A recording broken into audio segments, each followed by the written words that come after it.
After a big extra innings win on the 4th of July, the Southern Ohio Copperheads are back at Bob Wren Stadium, and they'll be taking on the Richmond Jazz. Hey Copperheads fans, welcome inside the broadcast booth. Tim Hanna alongside Sedric Granger. Sedric, this Richmond team is 5-5 in their last 10 games, and they're batting really well. The bats have started to come alive. Who are a couple of guys that the Copperheads pitching is going to have to shut down? Oh, the number one guy is Austin Deering. This man has hit 3 home runs. Yes, 3 home runs against the Southern Ohio Copperheads. He's been a snake killer. As the Copperheads are going to want to win, they're going to have to shut him down. We cannot be like Indiana Jones.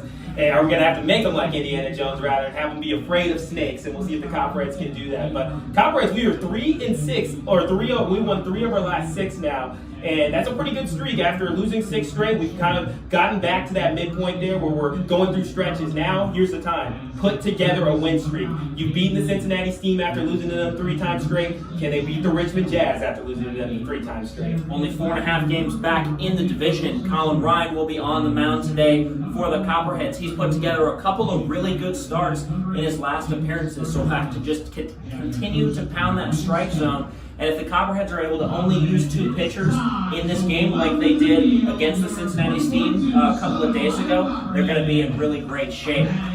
First pitch is on its way right after this.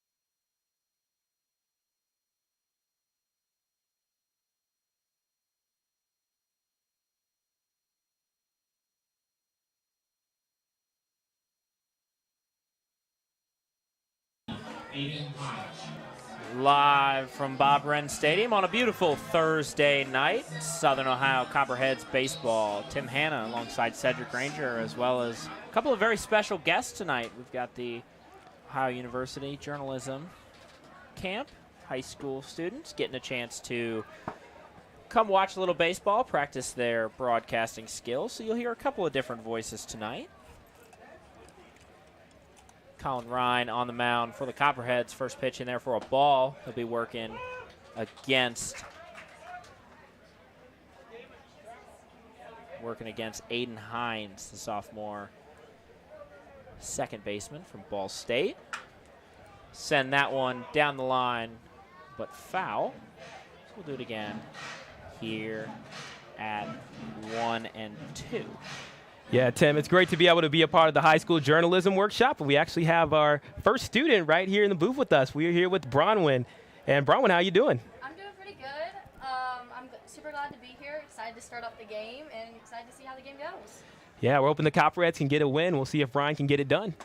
Swing and a miss, and Colin Ryan sends Aiden Hines packing for out number 1.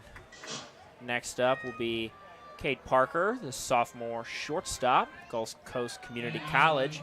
Hit the game-winning run in game number 3, had that RBI single right past the outstretched glove of Maverick Stallings in that game. That one was a back and forth the entire time, Sedric, and just hit a really nice ball through the infield and able to win the game for the Jazz. He sure did. Like Maverick Stallings, he did everything that he could, had a solid game all the way throughout. And then, of course, for the game to end like that, you were down early, and then you rallied back into the game going into the 9th inning, had a chance to potentially take the lead late, and then to fall in walk-off fashion after traveling 3 hours and some change.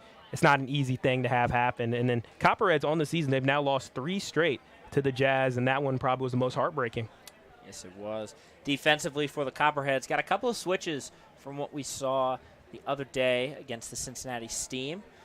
Sebastian Silva will be behind the mound. Josh Steidel and Carson Shepard on the corner. Steidel getting to play first base again, where he played really well the last time coming in for Mitch Class. And then Carson Shepard back on the corner. We'll see if he can avoid some of those errors that he had in his first appearance at third base.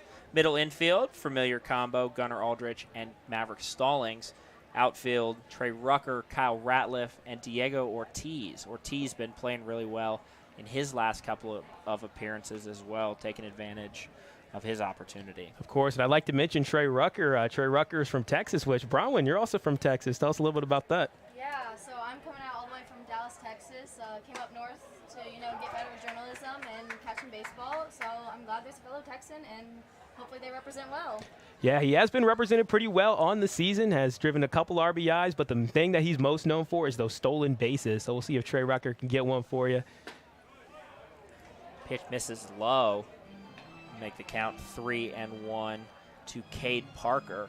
In the on-deck circle, the big bat of Austin Deering. He'll be the designated hitter for the All-Star team representing the South Division here in a couple of days. Cedric, you want to go through the rest of the Copperheads lineup?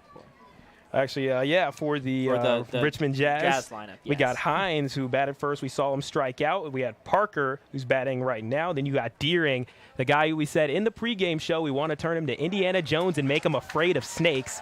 And then we got Trepp, O'Malley, Lane, Skelly, Fregoso, and Neuer rounding it out. Neuer is an Ohio Bobcat playing at home at Bob Wren Stadium. He'll get his first appearance of the year here at his home field, home away from home. And that's 2 straight strikeouts for Colin Ryan. Cade Parker goes down swinging after he was able to work that one to a full count. So next up, the ever so dangerous bat of Austin Deering. 27 RBIs on the year as he'll take a swing at that one.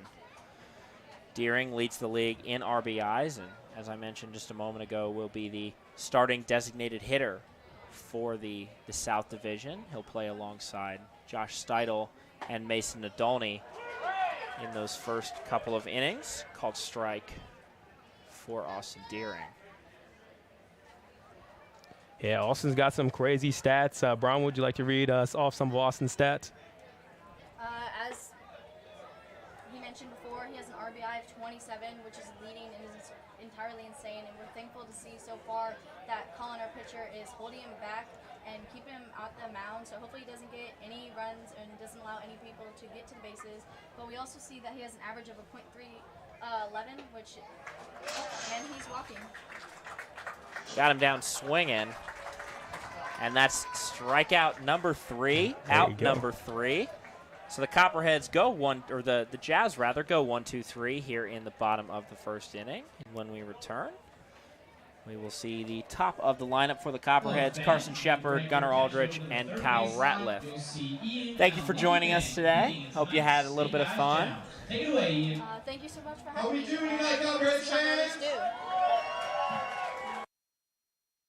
Right back, you're listening to Southern Ohio Copperheads Baseball on YouTube.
Back here in the bottom of the first inning. Bottom of the first inning brought to you by Ohio Health and Larry's Doghouse. Thank you to both Ohio Health and Larry's Doghouse for your continued support of the Southern Ohio Copperheads. Back here in the bottom of the first inning, Nicholas Colazares will look to do the same thing that Colin Ryan did in the top of the first. He'll be working against Carson Shepard, who shows bunt and pops it foul.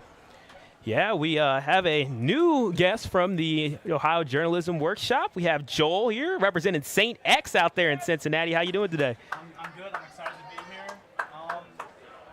It's a nice day. I'm excited to play some baseball. What's up? So no 1 count for Carson Shepard. Defensively for the Richmond Jazz, Chandler Skelly behind the plate. Once again, Connor O'Malley, the all-star first baseman, over there on the corner. Peyton Lane on the third base corner.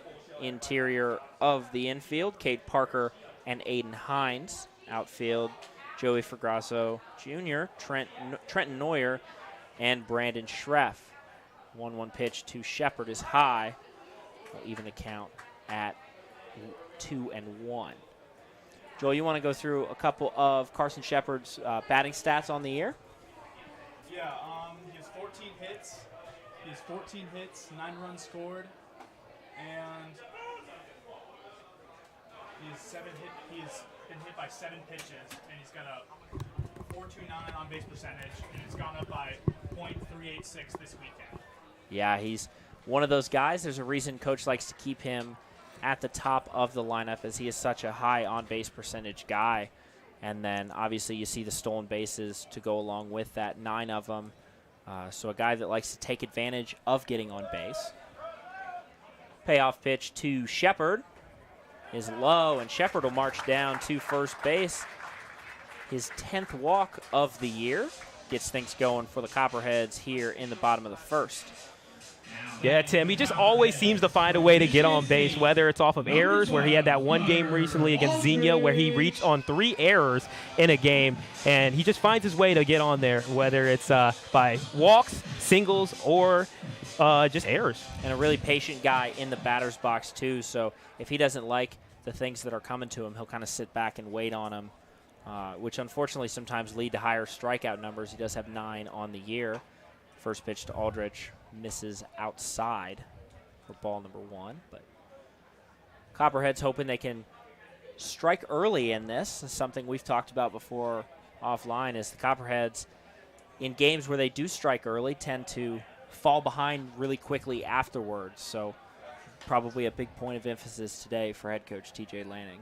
It definitely will be. We'll see how the Copperheads come out today. They have 2 days of rest, and I'm sure Coach has been able to really hone in on a lot of different things throughout the practice times this week. We know that the guys spend a lot of time individually honing their skills, but also they get the opportunity to go together as a team and try to really focus on being able to get things up. So we'll see if the Copperheads can be able to put it together again. 3 of their last 6 they have won. They've been able to get out of that 6-game losing streak, and we'll see if the Copperheads can put it together and beat the Jazz and book in this series with a win. Carson Shepard will take off for second base as Aldrich chops that one to Aiden Hines for out number 1. The runner does advance to second, and that will bring Kyle Ratliff up to the plate. Kyle Ratliff, the Southern Ohio, or the Great Lakes Summer Collegiate League leader in home runs with 5 of them. And I was actually just informed earlier today that the franchise record is 7 home runs in a season. So Kyle Ratliff, with about 13 games left in the year, will have a really good shot of breaking that. He certainly has. He's been on definitely a hot streak. As we'll see the first pitch here, and I'll pass it over to Joel. He's been on the hot streak. He has a 4.17 in the last 7 days, and last game against the Settlers, he's 2 for 5 with a run and 2 RBIs, so he's getting after it.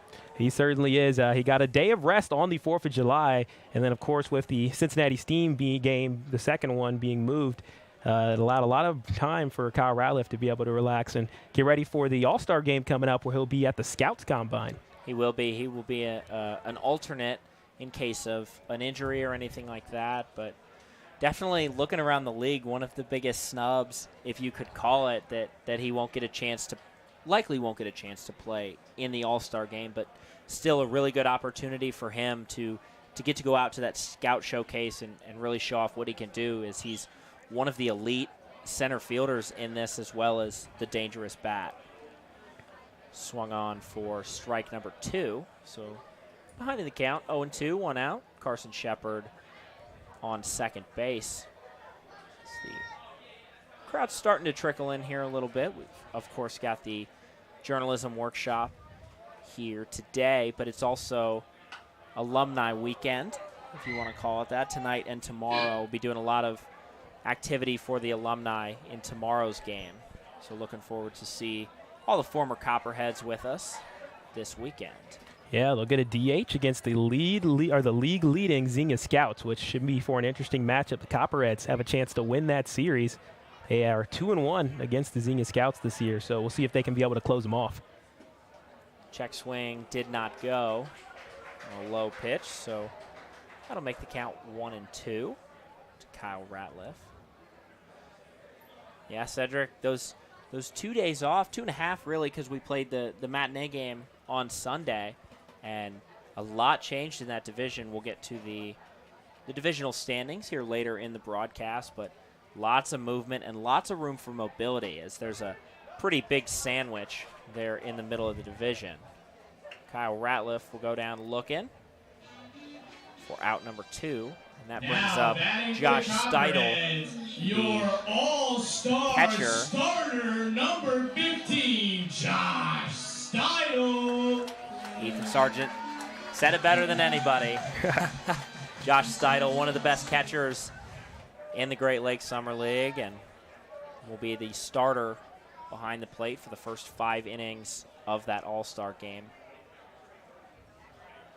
Been a little bit slower than his normal production at the plate these last couple of games, but Joel, you want to? He was 3 for 10 at the plate in the last couple of games with one for 4, 1 run, and one stolen base against the Steam. Yeah. Steidel will take strike number 2, so that's 1-1. To Josh Steidel. Steidel, of course, with those 4 home runs as well. Always seems to be memorable, too, when Josh Steidel puts one out of the park. Does have 2 against the Cincinnati Steam. Almost had a 3rd one on the 4th of July. Just barely left it short on that Reds Academy field. Only about 300 feet to right field. So, and when you and I were talking before the game, we're like, man, wouldn't it be cool for him to just put one out? About 40 feet shorter than it is here at Bob Wren. The 2-1 pitch is lined out to Aiden Hines, who cannot make the grab. The throw home, not in time. So that's an RBI single. Actually, they'll likely score that an error. But nonetheless, Carson Shepard comes across, and the Copperheads take the 1-0 lead here in the bottom of the 1st. Looks like they will score that an error on Aiden Hines. Now batting for the Copperheads, number 3, Trey Rucker. So with 2 outs, Trey Rucker will come up to the plate. Josh Steidel on first base. They'll send that one back over to Connor O'Malley, who will step on the bag for out number 3. The Copperheads do get 1 across here in the bottom of the 1st. Joel, thank you for joining us. Hope you had a good time. I did. Thank you for the opportunity. It's a lot of fun up here. Yeah. First inning Copperhead recap. When we return, we will see the number 3, 4, and 5 hitters, Brandon Schreff, Connor O'Malley, and Peyton Lane. You're listening to Southern Ohio Copperheads Baseball on YouTube.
Back here for the bottom of the second inning. Bottom of the second brought to you today by Jackie O's Brewery. For Copperheads fans over the age of 21, highly recommend checking out the Homer's Hazy IPA.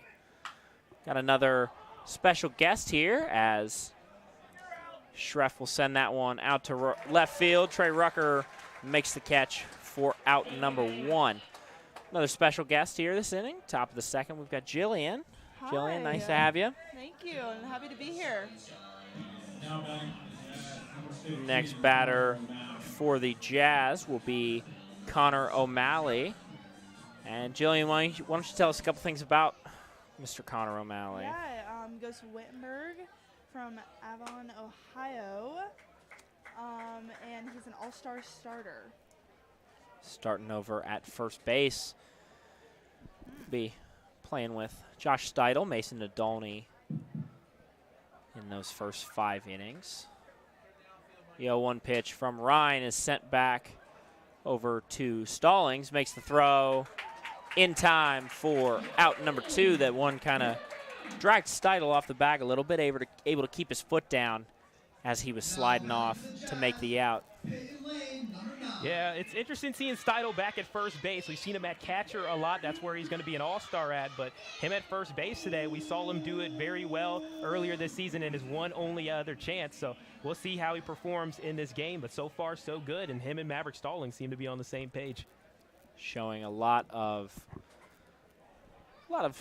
growth and skill, being able to play those different positions around the field. Obviously, we've seen him, take full advantage of that designated hitter role.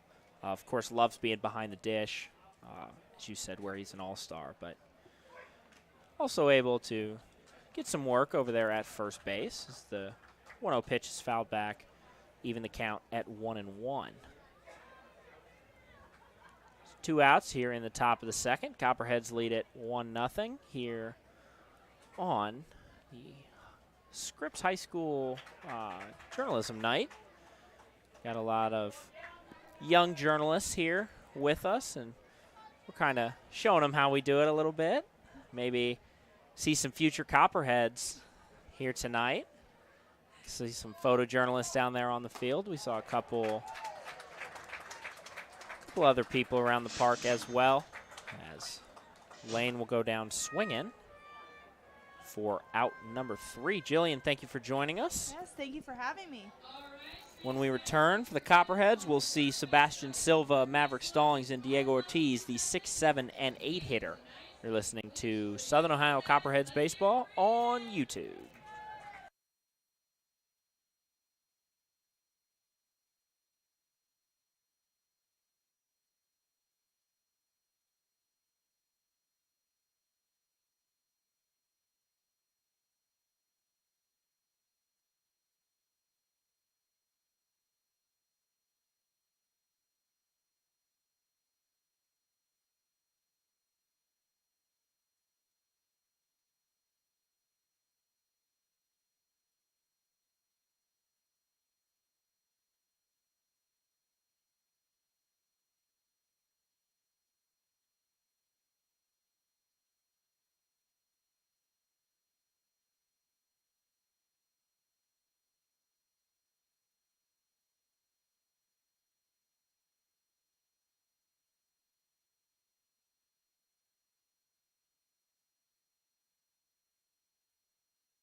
Back here for the bottom of the second inning. Bottom of the second inning today brought to you by Steak and Shake. Be sure to check out the Steak and Shake out there on East State Street for all your steak burgers and milkshakes and all that kind of stuff.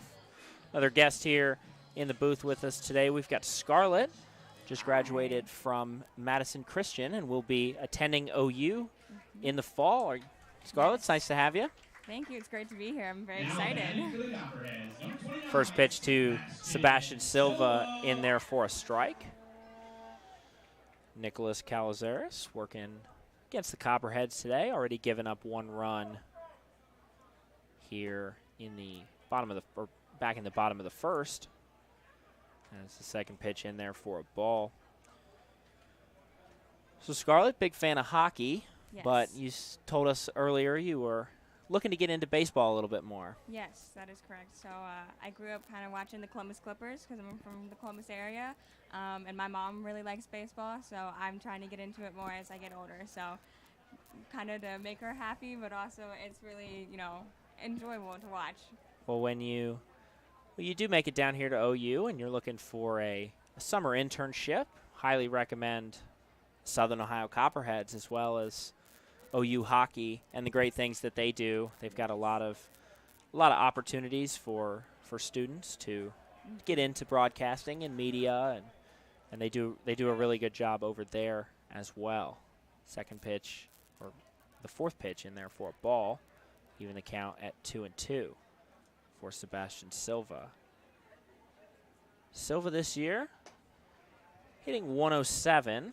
Went 1 for 5 in his last game against the Settlers, but does have a hit in 3 of his 5 games that he has played. Doesn't get a chance to play that often just because of the depth at the depth at that catcher position. But with Seidel being able to play first base and with Matt Friesen being able to play anywhere in the infield, that gives Silva a little bit more opportunities to play. We'll draw a walk there. Head down to first base. And Maverick Stallings will step into the box. Stallings had the day off on July 4th against the Cincinnati Steam as homework took advantage or took over, and he wasn't able to make the trip with us, just trying to get caught up on his homework. Yeah, these guys are still students first, of course, and whether you're a high school athlete or whether you're a college athlete, these people got to take care of their homework first. And even you, Tim, you're out here, you're doing summer classes, even among broadcasting, which is terrific. Yeah, it's a bit of a grind, but got to do what we got to do, and good that he's able to get back in the lineup. We saw some things get flipped around a little bit, whether that's Carson Shepard or Matt Friesen taking back over that spot at shortstop. But when Stalling plays, I mean, he's, again, one of the best defenders on this team, does not allow very many balls through that infield and doesn't have very many fielding errors either. 1-1 is on its way. High for ball number 2. Scarlett, would you like to go over Maverick Stallings' stats for the year? So his stats for the year, he has 4 hits, 3 runs, 1 single, 2 doubles, and no triples, and no home runs. Stallings, a late addition to the Copperhead, but he's been with us for a majority of the season now. I believe he came after that first week and then really spent a lot of his time in the starting lineup. Took over that shortstop position from Carson Shepard, who, again, a very versatile player, able to play lots of different positions in the infield and even had a chance to DH this year, as the count will be loaded for Maverick Stallings. Josh Steidel down there on first base. No outs here in the bottom of the second.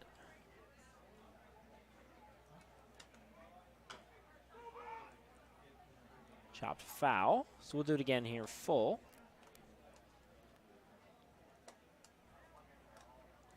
Yeah, one thing with Maverick Stallings, ever since that he's come into town and joined the Copperheads, he's only missed 2 games the entire time. Of course, one of them for homework, and one of them was the game that he had to miss because it was the makeup game from earlier when he wasn't on the squad. So, again, he's been very steady at that shortstop position, and ever since he showed up, he's been doing great there. And as of lately, his bats have started to come alive as well. You definitely need that period to kind of shake off the rust a little bit. We've seen it with a lot of our players. We've seen it with a lot of our fielding, a lot of our pitching.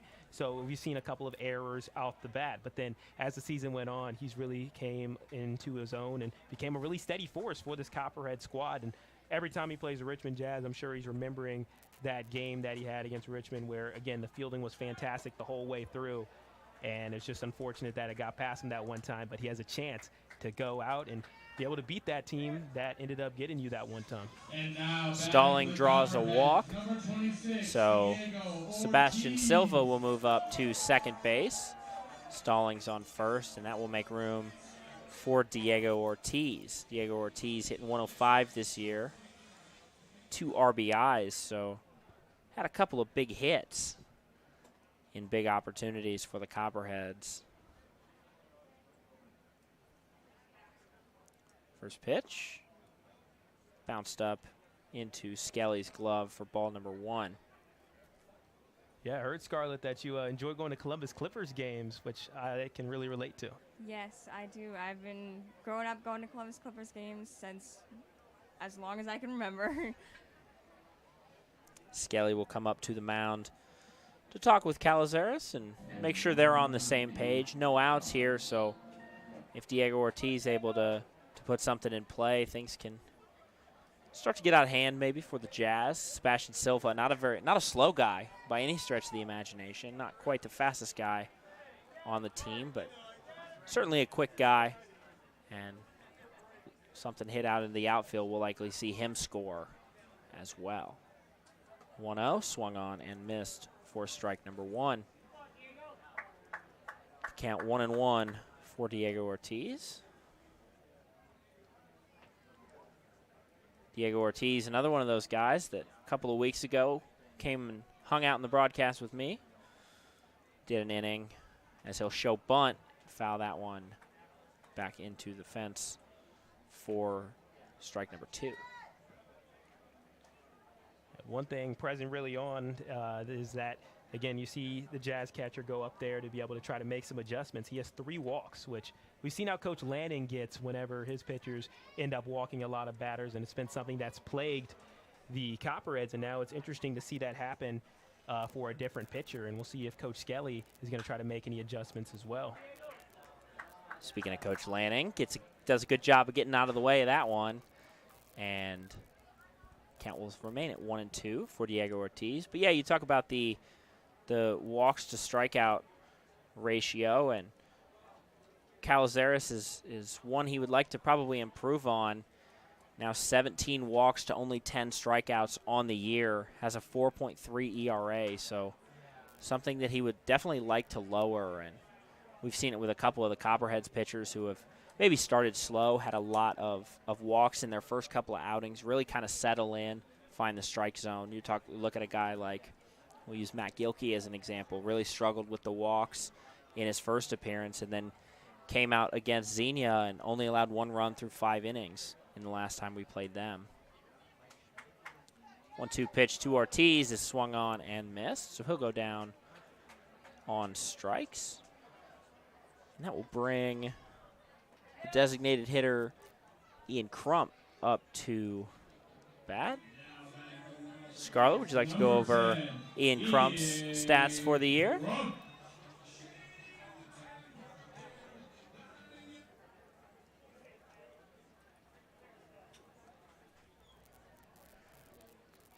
Yep, all good. Yeah, Ian Crump, he's batting 100 on the year, and his last matchup against the Settlers, he went 0 for 4, so we're still working to try to get the hang of the bats, and he's had a couple of days now to be able to put some extra time at the facilities. And one advantage that Ohio University has over some of the other schools and some of the other places is the facilities are open for the Copperheads baseball team to be able to get some extra reps in.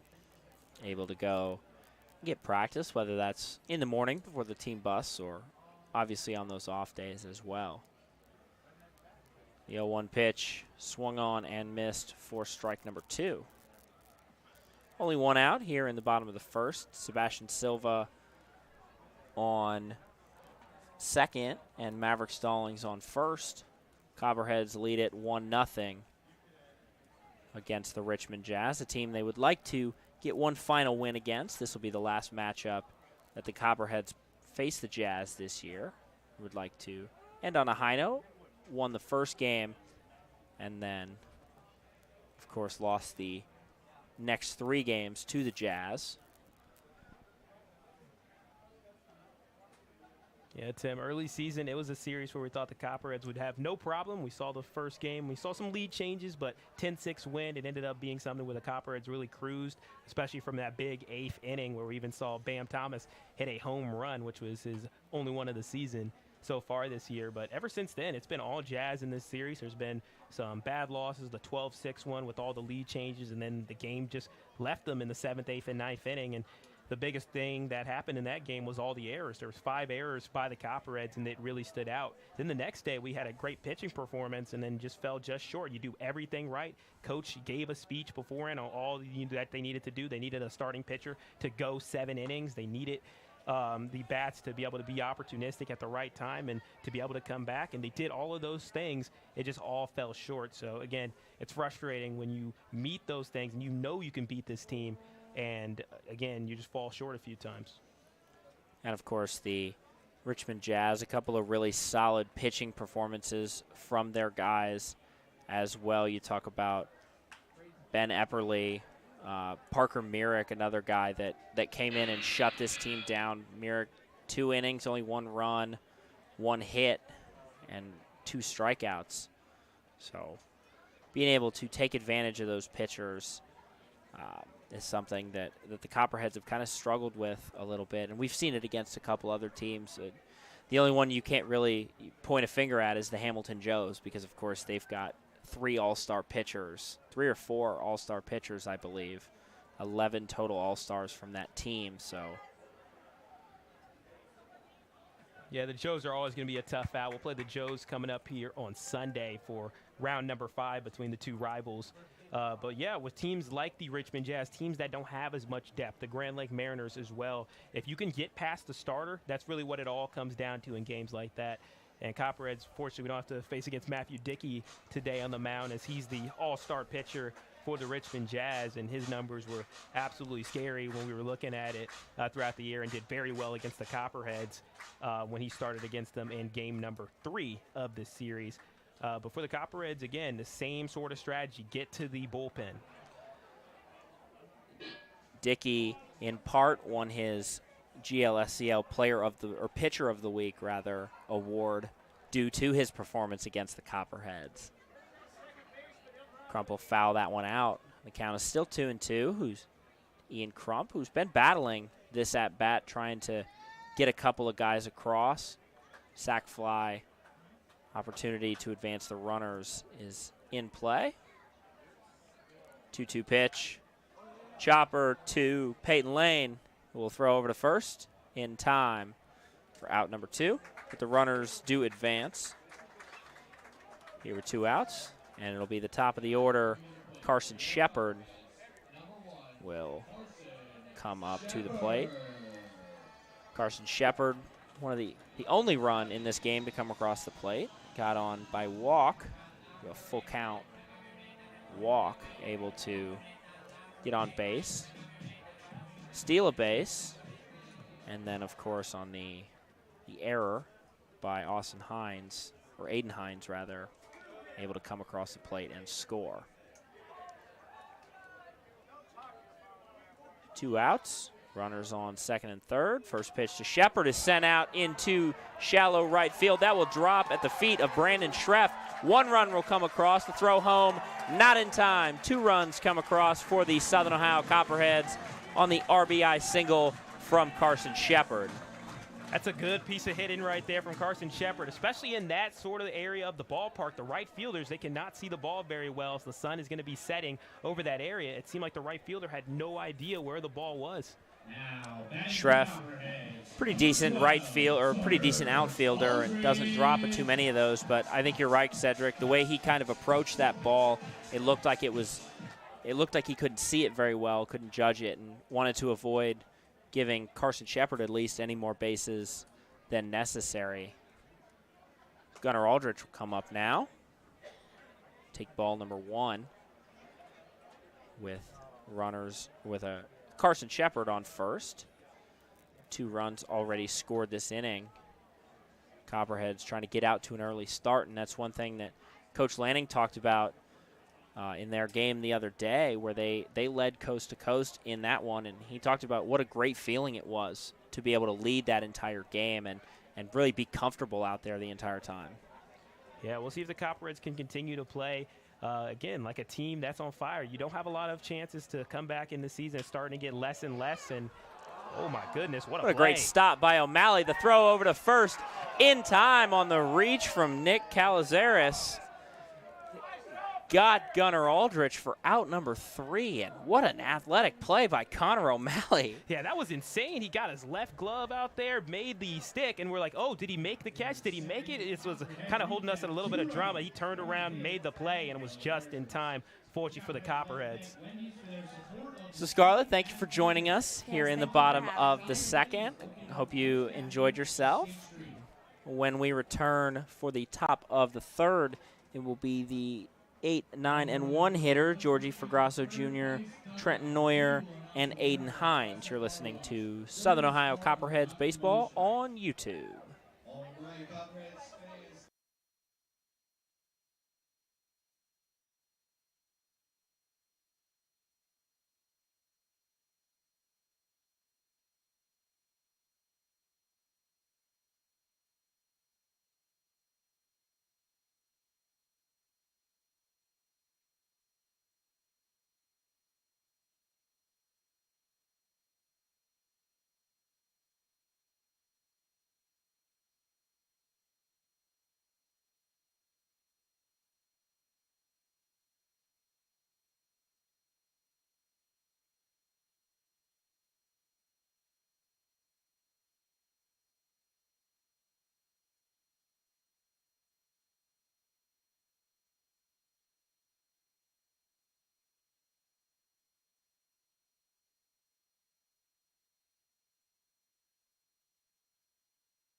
Back here in the top of the third inning. Top of the third inning brought to you by OUCU Financial, where you belong.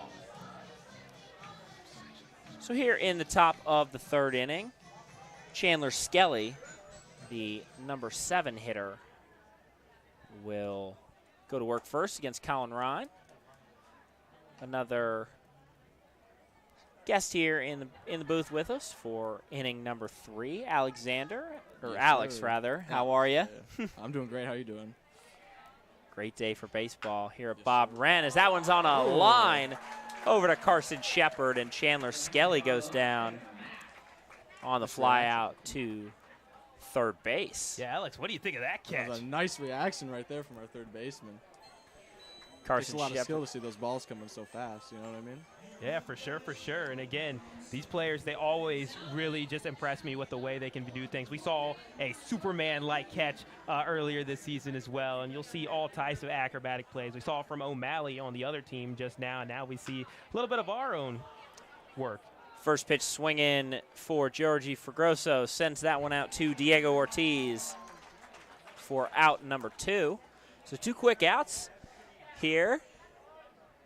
Alex, you're going to be a rising senior up at Westlake. Rising senior at Westlake, yeah. Very nice. And have you started to kind of work out some schools maybe for next year? Yeah, I'm looking at colleges. I'm touring around. Been to Toledo, great school. I'm at OU now. So everything seems great. I looked at Cincinnati. I know you guys aren't a big fan of Cincinnati, but great campus there. Just looking around the area. I've been to Cleveland State, of course. Of course, fun of stuff. course. Yeah. Well, we're a little bit biased, but we think OU is the best option of it. But again, it all comes down to what's the best choice for you, Alex. So we wish you the best of luck with that process. Thank you, man. Thank you. Trent Neuer now, the Ohio Bobcats. Speaking of schools, Neuer, the senior outfielder for the Bobcats, plays for the Richmond Jazz as it's a little bit closer to his hometown in Kentucky as he sends that one out to left field rather. Trey Rucker fields it, gets it back in, but that's the first hit of the day for the Richmond Jazz. Trent Neuer finds a hole in the defense, gets it out there to left field. So back to the top of the order for the Richmond Jazz. Aiden Hines went down on strikes as a part of that 3-strikeout inning in that first inning for Colin Ryan, who's pitching really well, does not have a walk yet today. 4 strikeouts, only 1 hit allowed. And this is another one of those kind of starts, Cedric, that the Copperheads are looking to have from the starting pitcher. 100%. It's crazy that we could say for Colin Ryan, he's not only had 1 first inning where he struck out all 3 runners to start the game, but now 2 first innings where he's done that, which really just goes to show how great Colin Ryan can be. And he's had to move in, of course, into that starting position as the Copperheads. We lost our ace in game number 1 in Andrew Clellan, who was going to be our main starter that we were going to lean on for the Copperheads. Potentially could have been an all-star as well for the team. But guys have been doing a great job being able to fill in those starting positions, and we're starting to see the pitching staff really come together as we've gotten later into the season, Tim. Yeah, guys like Sam Maudsley, Daniel Walter, Cody Williams, all been doing a great job of that starting role. And then, of course, guys like Luke Borer, Adam Beery, able to come in and really finish off games, or as we saw on Monday, actually, Beery and Borer able to go coast to coast in that one, 5 innings apiece of work, and a really solid performance from both of those guys. Throw over to Neuer at first, not in time. The 2-0 pitch is swung on and missed. Makes the count 2-1. Yeah, it looks like, again, this is our second time seeing Aiden Hines, and there's one special fact about him. What is it, Alex? Oh, he's an all-star starter this year. Yeah, he certainly is. He'll be playing against some of the Copperheads out there as well. Aiden Hines having a really solid season. As we see a pretty good balance in this division of guys making the all-star team. I think the least amount was Mariners with only 1, but kind of everybody else is in that 2 to 4 to even 5 range for the Hamilton Joes case.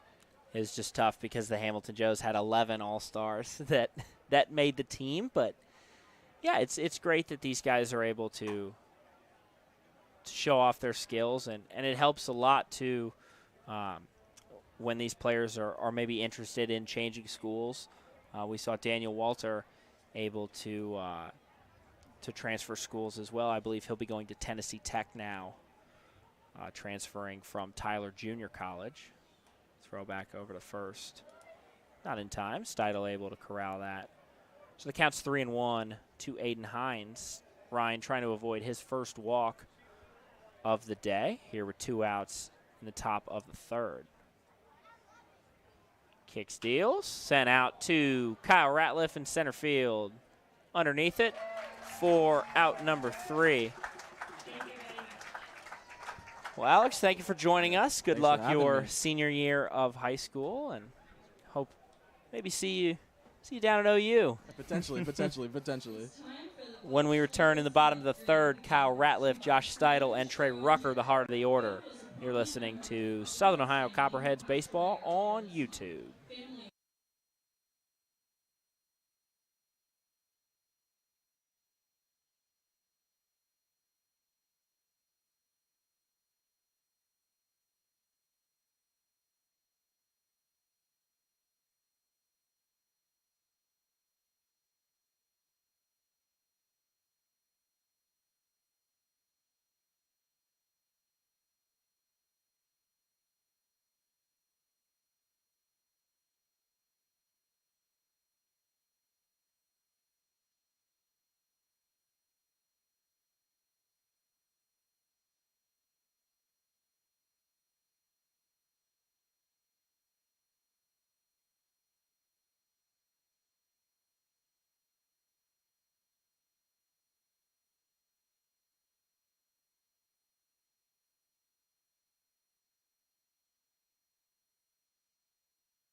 Back here in the bottom of the third. Bottom of the third brought to you by Eclipse Company Store. Thank you to Eclipse for all you do to support the Southern Ohio Copperheads. Kyle Ratliff will be the one to get things started here in the bottom of the third. Got to foul that one out for strike number one. We have another special guest with us. Phil will be a rising senior in high school this year. Phil, how are you? Oh, just great. Kyle Ratliff in the hole, 0-1. Copperheads trying to score in their third straight inning in this one as he'll send that one out to center field. Trenton Neuer underneath it, makes the catch for out number one. Kyle Ratliff will fly out, still looking for his first hit of the day. And that will send all-star starter Josh Steidel, who reached on an error that scored Carson Shepard in the first inning. Steidel, of course, honoring his grandfather or his uncle with the initials in the batting circle. First pitch to Steidel. In there for a strike. Phil, you want to go over Josh Steidel's stats? On the year, he has 10 runs, 1 single, 4 doubles, no triples, and 4 home runs. Steidel sitting second in the league in home runs behind Kyle Ratliff. Austin Deering, a couple of those guys bunched up there at 4. But knows how to hit home runs in this ballpark as well as the Richmond Jazz ballpark, McBride Field, and where Steidel had 2 in one game against the Cincinnati Steam in their first matchup of the season. The 0-2 pitch to Steidel, outside for ball number 1. 1-2 is the count. 1 out here in the bottom of the third as Copperheads hold a 3-0 lead in this one. Steidel will send that one high, all the way down the right field line. Schreff at the warning track gets underneath it for out number 2. That ball was almost up in the stratosphere. Oh my gosh, yeah, if you were on the moon, you would have been able to reach out and grab that ball as he knocked it all the way up there. But it just shows a little bit of Steidel's power. And we've seen a couple of balls right there where they've been this close to a home run, whether it's falling short, got into the track, or just missing the wall.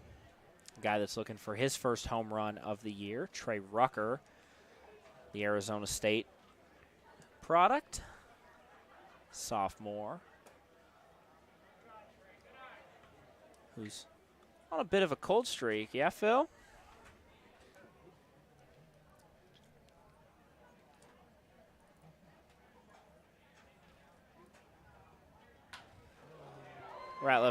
Rucker will send that one out into center field for a single, and he'll be the first base runner of the inning.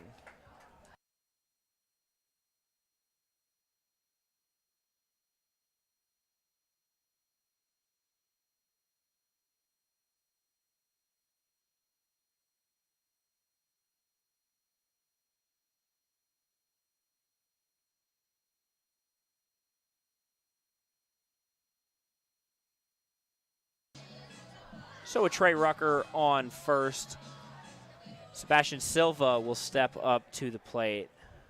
Sebastian Silva, Virginia Military Institute. Philly's been coming along in his last couple of games. Yeah, after a rough start, he's had hits in 3/5 of his games so far. Pass ball sends Rucker up to second base. The count is 1-0 to Sebastian Silva.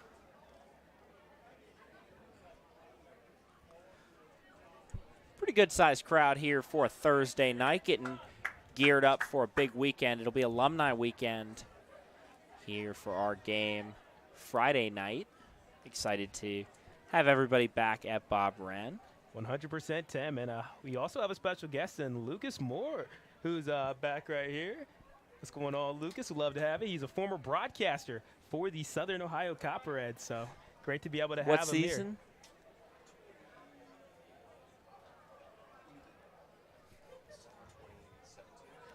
Just missed out on that title then in 2018. So they were still building up to that, had some pretty talented players as well on the roster. Some of those guys did return for that 2018 championship. But, yeah, we got a doubleheader in store for them on Friday against the Xenia Scouts. Xenia sitting at top of the GLSCL South. So should be a pair of really great matchups. And, again, being able to see all the alumni in the house is great. But, again, today we have to have a group sell of 100 people coming from the high school journalism workshop tonight.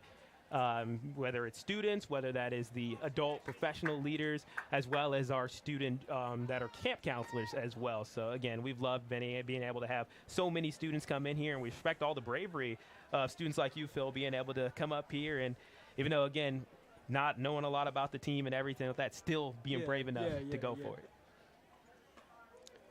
3-1 pitch is just on that inside part of the plate. Just touches it. So the count will be full now for Sebastian Silva's. Copperheads are looking to do something with Trey Rucker on second base. Payoff pitch.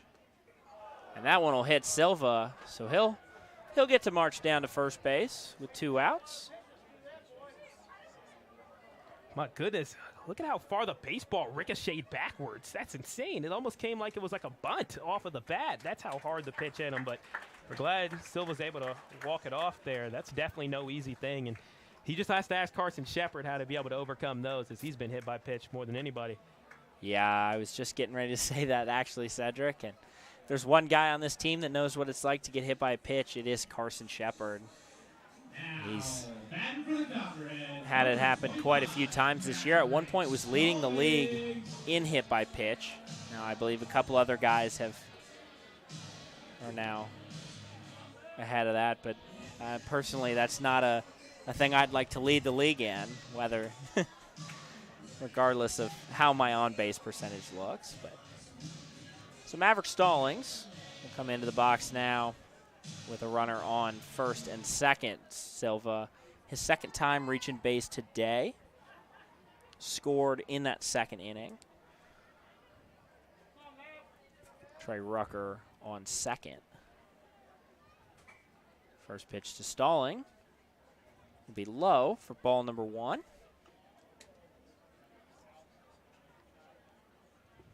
Phil, is this the first time you've ever done broadcasting, or have you had? Yes, it is actually. And what kind of drew you to wanting to be a broadcaster? I don't know. It's just something seems really fun about it. Well, you're right about that, Phil. I absolutely have a blast up here. I know my partner Tim as well really enjoys the craft of being able to talk to the players, of course, being able to prep for games, ride the bus with the players as well, make a ton of great memories. And then, of course, we have the best view in the house from where we're at. For sure. 2-0 pitch skips behind Skelly, so the runners will advance another 90 feet. And we'll now have 2 guys in scoring position for Maverick Stallings on a 3-0 count, with Diego Ortiz awaiting in the on-deck circle. Seeing a little bit of action down there in the Jazz bullpen. Sedric, I don't know if I got to tell you or not, but during the game, the other on Sunday when I was flying solo, I pulled a U. I referred to the Richmond Jazz as the Utah Jazz when I was talking about the upcoming schedule, as there's a 4-pitch walk to Maverick Stallings. Yeah, Tim, it's something that all of us are going to fall into. Again, I'm a big NBA fan. A lot of us do watch the NBA. And, of course, we had the NBA draft very recently, so I was watching through that, had NBA on the mind the night before, and then coming into the game like, oh, we're going to be playing the Jazz. And first thing that rolls off the tongue, Utah. And you know what? The 4th game that we had against the Jazz, I did not say Utah Jazz once. Not once. Haven't done it yet in game number 5 either, and we hope to continue the streak just as the Copperheads are continuing to get on base. First pitch to Ortiz And it looks like we will see the pitching coach come in.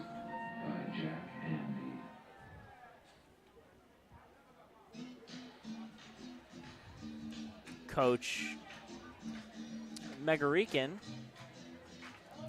will come in, give his guy a quick talk, make sure everything is feeling okay. And yeah, 100%. We've seen Coach Megarican be able to go and actually play in the game as well. It's been very interesting seeing that you have players that are not only out there being a pitcher and being in the staff, but it's also part-time coaching as well, too. It's just what you have to do in the league sometimes with the personnel. we saw that a little bit when Coach Harris was actually not able to be here. We've seen a couple of different guys get a chance to go coach first base. We saw Bam Thomas out there. We've seen Cody Williams out there. So a couple of different guys have been able to coach first. Speaking of the 2018 championship, too, Coach Harris, a pitcher for the Copperheads on that 2018 squad. Now the pitching coach for the Copperheads. 1-0 pitch is low.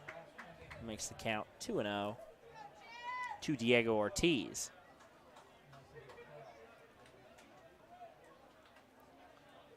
Ortiz will have to keep it in play. 2 outs. That one will miss on the inside part of the plate for ball number 3. And again, Tim, you can just start to kind of sense the discomfort there at the mound.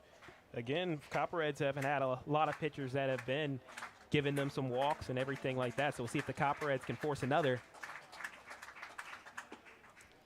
that one right downtown for strike number 1. Carazelis able to find the zone on that one, but yeah, you're right. Not looking very comfortable out there on the mound, just not able to kind of find that zone.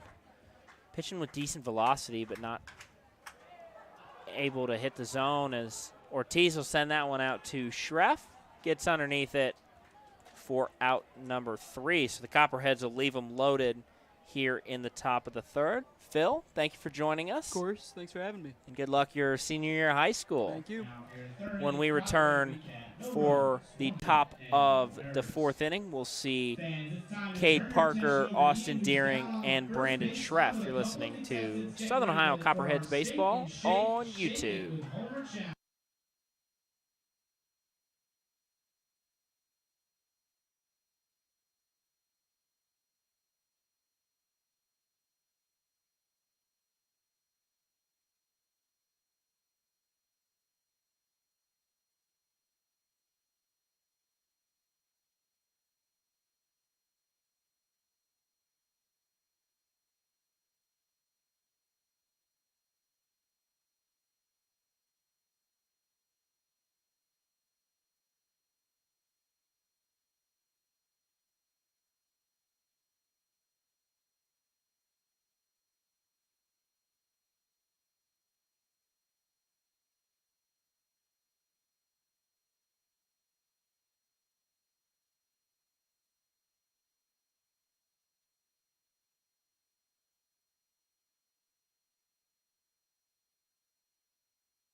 Back here in the top of the 4th inning. Top of the 4th brought to you by Ohio Health. Thank you to Ohio Health, as always, for sponsoring the Southern Ohio Copperheads, the presenting sponsor of the team this year. Cade Parker, first one to go to work as he took strike number 1 from Colin Ryan. Parker on the day, a strikeout in that first inning. Now getting his second appearance of the day. It's ball number 1. Takes strike number 2 looking. We have another special guest in the broadcast booth with us, Josh. Josh, how are you? Good, how are you? Great night for ball, guys, for sure. Yes, I agree 100%. And again, Josh, you're a guy, you said you've been around the camera a lot as well. Yeah, man, back home, we have a local team just like this, and I've been able to do behind the camera work, but last game I actually got the call. So just local D2, D3 kids just like this. It's really cool, man. Wonderful, man. It's not even your first rodeo here with the Copperheads. Already looking really pretty comfortable. Nervous, though, man. I'm still really nervous. I don't blame you. I get nervous before games, too. Oh, yeah. Every time. It's always nice. We'll see how many people we got tuning in to us right now. Always got decent numbers. There's 41 of us watching right now. So thank you to everybody who tuned in tonight. It's a very special night for us. Sedric, I never attended the journalism workshop. I know you did when you were a prospective student here, but always great to see and hear about our colleagues that got a chance to go through this, and then now we're able to spread that same message and teach these same kind of things just like we were. Yeah, 100%. That's why we wanted to make sure we added this broadcast element. We wanted to add the Copperheads game where not only can they just attend it as something for fun, but there's so many media students that have an interest in being around sports, whether they want to be taking photography. And I was even talking to Kyle Ratliff, and I really loved that there's so many moving parts, and he really loved being able to see all the kids doing all these different things, and that's something I really enjoy as well. So just having guys like you on here, Josh, man, it's making my day, and I love being able to see you guys get your opportunities. Yeah, man, I really appreciate it. You know, this is my dream, so I hope I can fulfill it. Josh, you're a rising senior? Yes, sir, rising senior. Done any college searching yet? You kind of have a few places picked out? First one. I took a tour on Tuesday, and I've been at the workshop since Wednesday. So. Very nice. And how do you like Athens so far? I love it, man. I think it's a great town. Athens, the first campus I visited as well. Did a couple of other visits as Cade Parker will go down on strikes. That's Ryan's 5th strikeout of the day. Really dialing it in here. As another solid pitching performance from the Copperhead starter, and that's reflective in the score of this game, 3-0 here in the top of the 4th, Sedric. It certainly is, and one thing that'll be important will be the performance of the relievers. But before we even worry about that, getting a good amount of innings from your starter, whether we see 5 or whether we go to 6 or 7, which would be absolutely phenomenal for the Copperheads, it could really make a big difference in a game, especially that the Richmond Jazz and Southern Ohio Copperheads, we've seen some close games and some games come down to who's going to have better pitching at the end. So seeing this from Ryan, this really reminds me of that performance he had back in Game 6 against the Xenia Scouts, starting it out with the immaculate inning and just setting up the Copperheads for a victory that ended up breaking their 6-game losing streak. That game, of course, being weather delayed, and then Game 6 was played as Game 19. 19, yep. Yeah, it took a few extra days. I will say be careful with Austin Deering. He does have 3 homers against Copperheads. Oh, sure does. He sure does. He's very dangerous, man. We've seen him burn us time and time again. Copperheads are able to get him the first time. We'll see if they can get him the second time.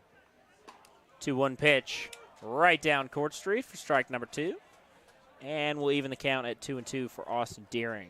Of course, Austin Deering had the lead, the home run lead in the league for about a week and a half until Kyle Ratliff took over and has not looked back since.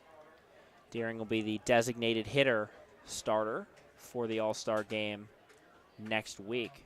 All-Star game will get played at Presco Park down in Mason, right near Kings Island. Sedric and I will be working that event. Sedric will be writing a couple of recaps, and I'll be out helping with game day type operations. Of course, our wonderful social media director, Skylar Watts, will be in charge of live tweeting that, as well as doing all of the social media for our team while we're at the All-Star game. So if you see us around at the All-Star game, make sure to say hi. We always love meeting everybody, especially all the parents and families and friends of these players. We love talking about this team.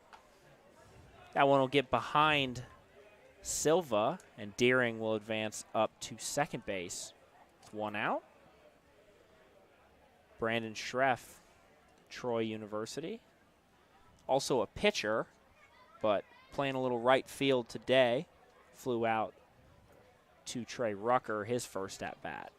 Yeah, Trey Rucker, one of those players that's played multiple sports. And, hey, Josh, do you play any sports? Yeah, man, I actually run in golf. So I'm not a main sport guy. I used to play baseball as a young kid, but I found love in running and golfing. Golf's my favorite, man. I love golfing. Wonderful. You have a nice OU golf course over here as well if you decide to come to Ohio University. We actually played it on Tuesday. How'd you do? I played pretty well. I shot 44. Not too bad. Yes, sir. Shot about 10 strokes better than I normally shoot on that course, but actually taking Saturday off to play a little bit of golf. We play in a scramble with my group of friends from high school. We get one together every year, so on the broadcast Saturday, it'll be Ethan Sargent and Sedric Granger doing that thing up at Grand Lake. Exactly. Ethan's been waiting a couple of weeks here for his opportunity. We had him on the DH scheduled for it against the Scouts, and then we've had some rain come in, some storms, and he is the third member of our broadcast crew, so we're really excited to get him on the air, and he's going to have a couple opportunities for these DHs coming up. Ethan Sargent, of course, heavily involved in Bobcat TV, as you are as well, Sedric, getting a chance to do a little bit of field hockey and soccer and some of the other non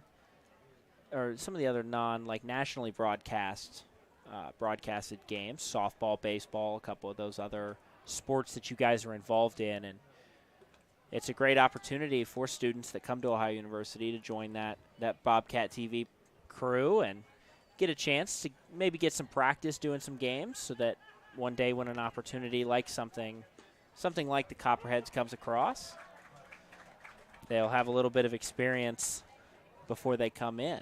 Most certainly. And again, we have great people helping to lead that organization. Of course, the wonderful Chloe G. Workman, and then also Claire Geary ran it for a long time as well.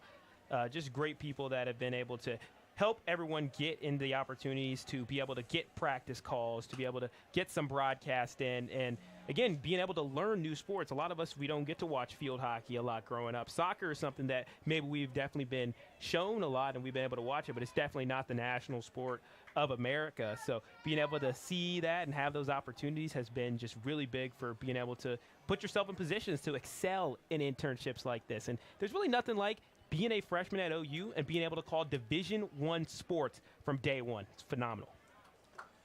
Who knows, Josh? If you end up here at OU, we might see you out on the field hockey field right next door. Man, I'd love to be. I actually got to meet the Ohio University athletic director today. She was really cool. Wonderful. See, that's what's up. Making those connections early, already ahead of the game. Yep. Full count to Brandon Schreff, the right fielder. Austin Deering on second. Chopper foul. So we'll do it again here full. Schreff, his last time out, flew out to Trey Rucker out in right field.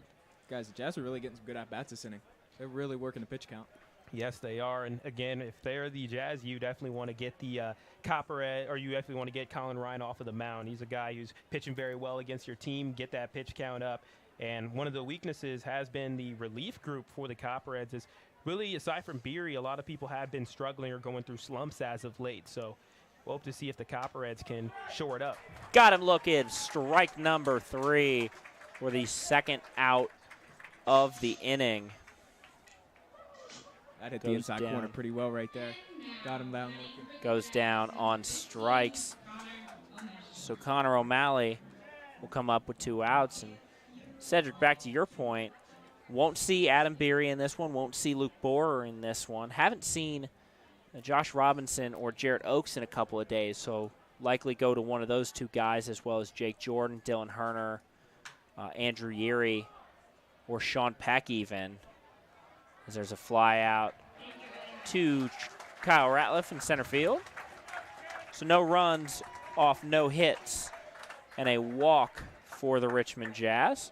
So as we head to the bottom of the fourth, we'll see Ian Crump, and then the top of the lineup, Carson Shepard and Gunnar Aldrich. Josh, thanks for joining us in the broadcast booth today. Good luck in your senior year of high school. When we return, you're listening to Southern Ohio Copperheads baseball on YouTube.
Back here for the bottom of the fourth inning. Bottom of the fourth brought to you today by Larry's Doghouse. You get a chance to come out to Bob Wren this season. Got a couple of home games left.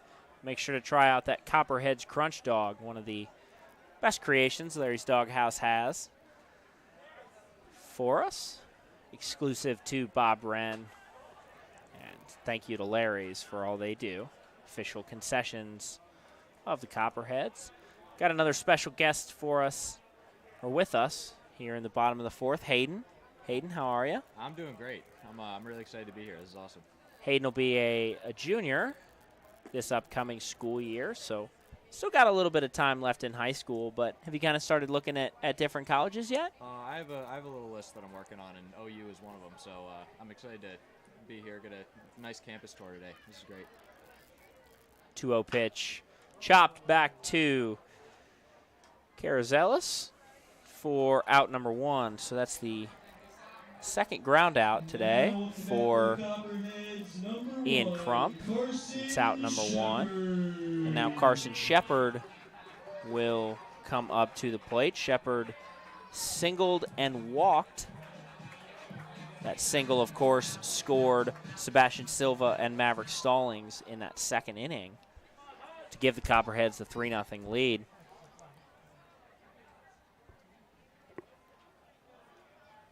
First pitch to Shepard. Fouled all over into the dugout of the Jazz, and a nice play made there in the dugout. Can't see whose number that is. I'd give him a shout. Yeah, bare-handed catch. What do you think of that, Hayden?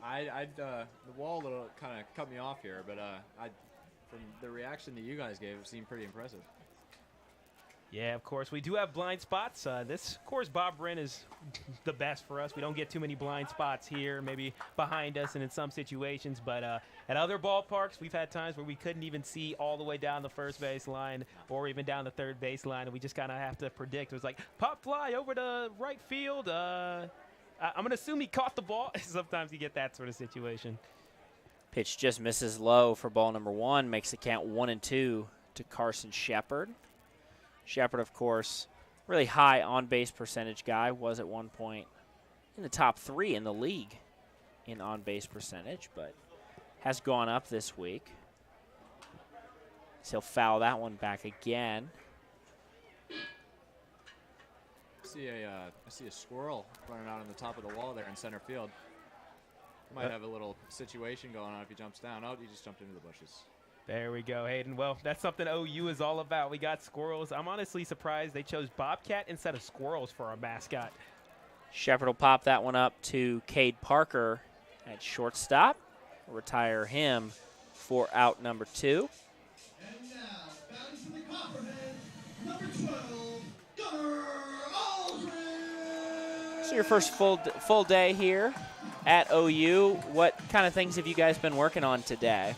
I was in the group with Josh, so we just had last half inning. We interviewed Jimmy Burrow, which is a really great experience. Then we also got the opportunity to interview Julie Comer, the AD. So two really great interviews today that I'm starting to learn more about this industry, and I'm really excited. Always a great opportunity when you get to talk to people like that. Jimmy, of course, the dad of Joe Burrow, as Gunnar Aldrich will leg that one out for a single. That one kind of went off the end of Connor O'Malley's glove. Looks like they will score that an error.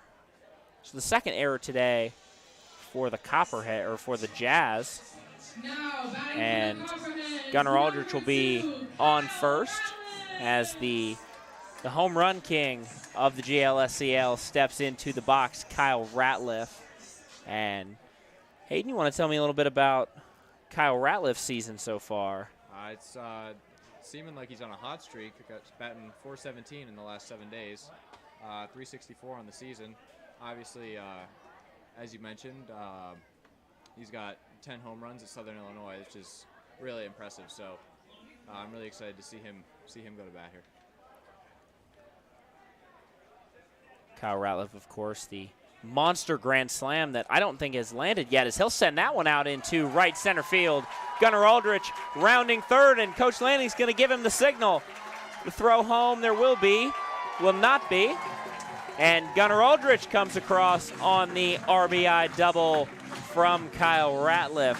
Ratliff's 18th RBI of the year, and the Copperheads take the 4-0 lead here in this one. Yeah, he's really coming after Deering, as Deering took his home run total, and then Kyle Ratliff took the home run title right back.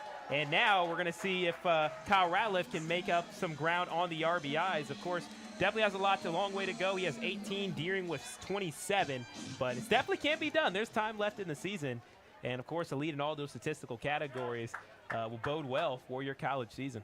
Copperheads will need someone to step up those RBI numbers, as they're sitting in last place in the GLSCL South, but surprisingly only 4.5 games back from first place, 4 games out of that second playoff spot, Sedric. It is going to be a race to the end of the division in this one. It most certainly will be. We saw the Zinga Scouts when they were 3-7. We thought they'd potentially be a team that would be easy out every single time. They'd be at the bottom of the division. Look at them. They're at the top of the division now. The Zinga Scouts have been on absolute rampage as of lately. Hamilton Joes, we thought they were unstoppable when they were on their big win streak. Now they find themselves, if they would have ended the season today, they would not have even made the playoffs. So it's just crazy how things can change.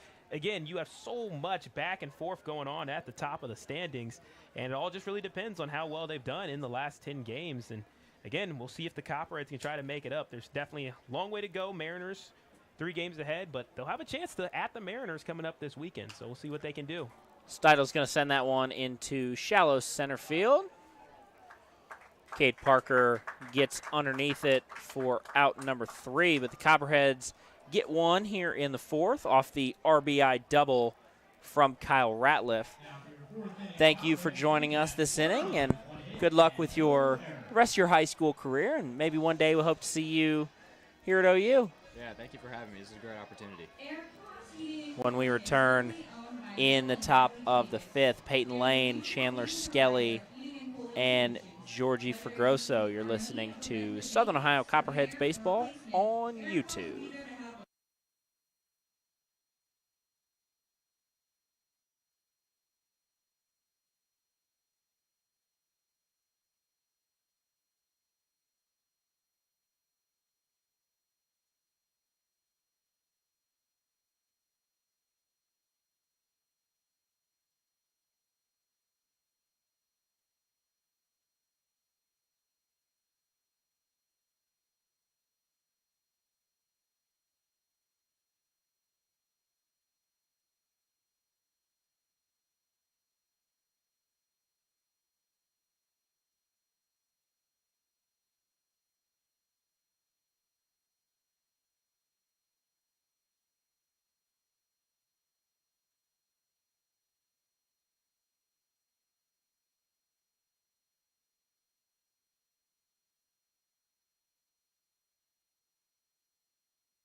Back here in the top of the 5th. Top of the 5th brought to you by Jackie O's Brewery. Thank you to Jackie O's.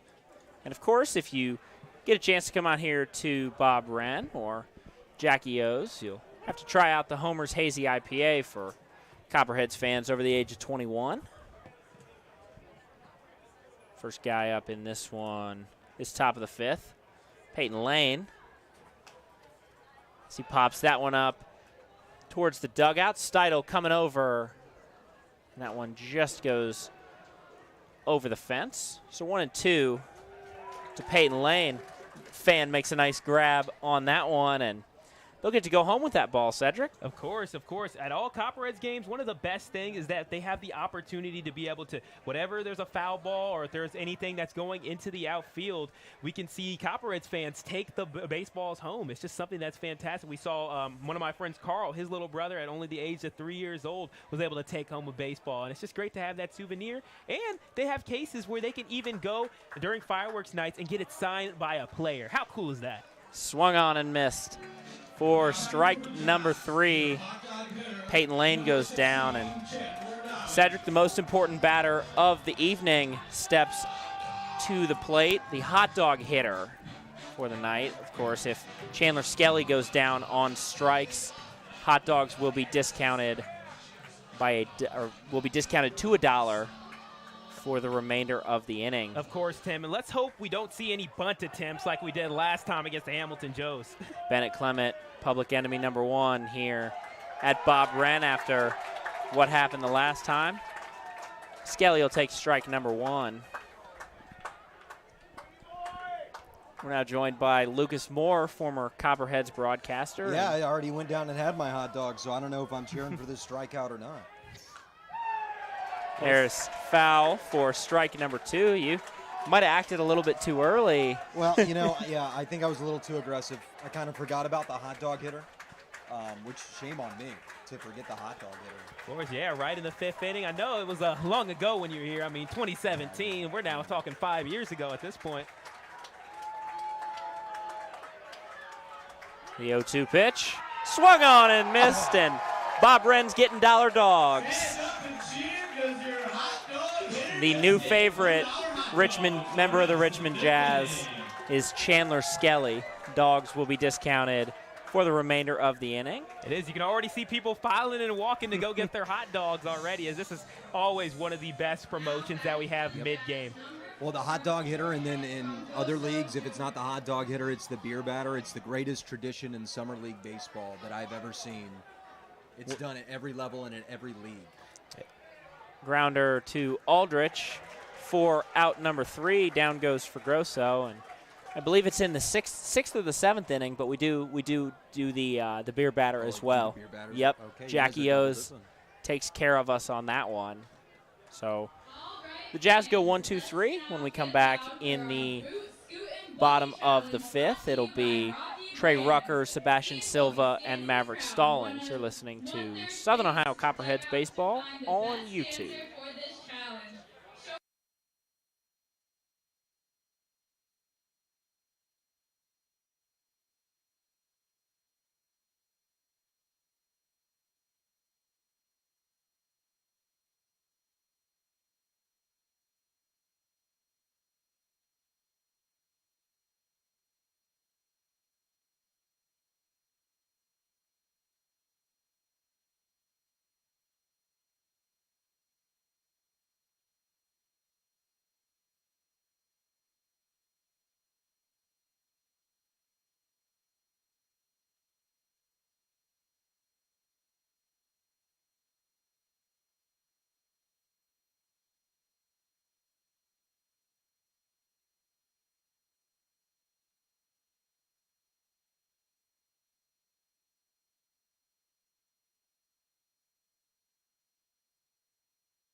Back here in the bottom of the 5th inning. Bottom of the 5th inning brought to you by Steak and Shake. Be sure to head out to East State Street here in Athens and get your steak burgers and milkshakes.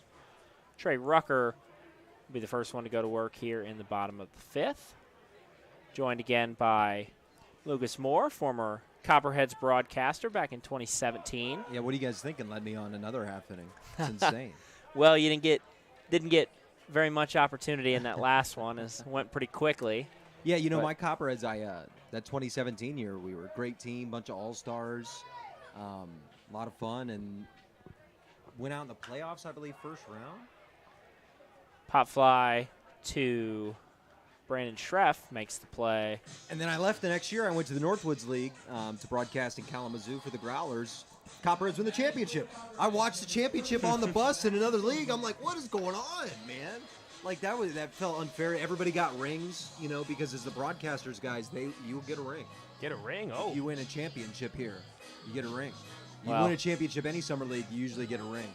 And so the fact I missed out that one, you know. Still hurts a little bit. Tough pill to swallow. Yeah. I can imagine. Hey, if the Copperheads can rattle off 20 straight wins, we'll have ourselves a championship ring. Gonna need a little bit of help to get things done. Let's talk about those division standings. Where's it? I mean, obviously, I'm not following this league as closely as I normally am, but update me here. So a lot of things have happened, actually, as in this half inning. We'll get to those standings a little bit, but things have started really to kind of smush up in the division. Only 4.5 games separate the top from the bottom of the division. We've seen the Scouts go on a little bit of a win streak. The Hamilton Joes go on a bit of a losing streak. So anything can happen here. Yeah, only 4.5 back. So, yeah, and the thing about 4.5 back in summer league, guys, is that the way the rosters will turn over these last couple weeks, if you really do catch 3 wins in a row, rosters change, momentum switches. And I've always noticed the Copperheads have players tend to stay a little longer because Athens is such a great town to live in. You know, no offense to Richmond.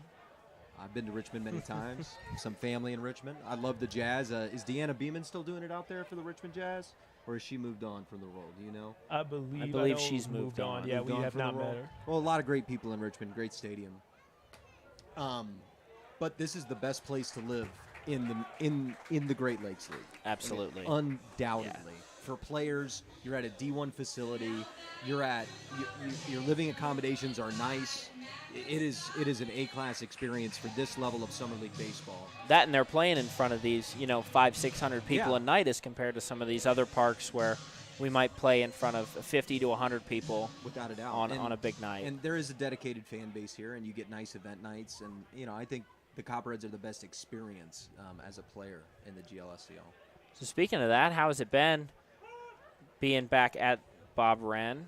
I know haven't been back in at least a couple of years, just due to the pandemic. I left to move for Chicago, and the pandemic happened 3 months later.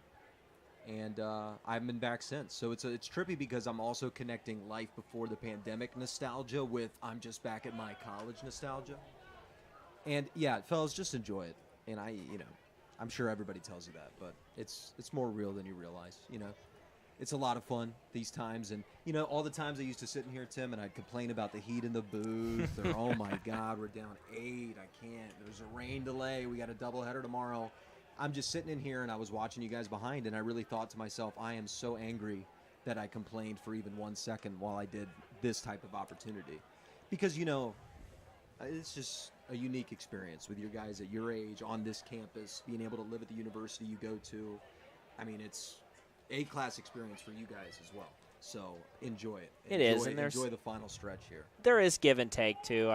I've complained my fair share of times about whether it's the equipment not working because it's a little bit too hot outside, or sometimes you have to call an inning where they give up 10 runs in an inning, in a half inning. So well, listen, I watched the Mr. Baseball from the state of Michigan. He'd get mad at me for talking about this, but he's probably not going to listen to this. But Mr. Baseball from the state of Michigan was a high recruit for Clemson. I watched him walk 13 batters in a game, but he had argued with the coach all week that he needed to start.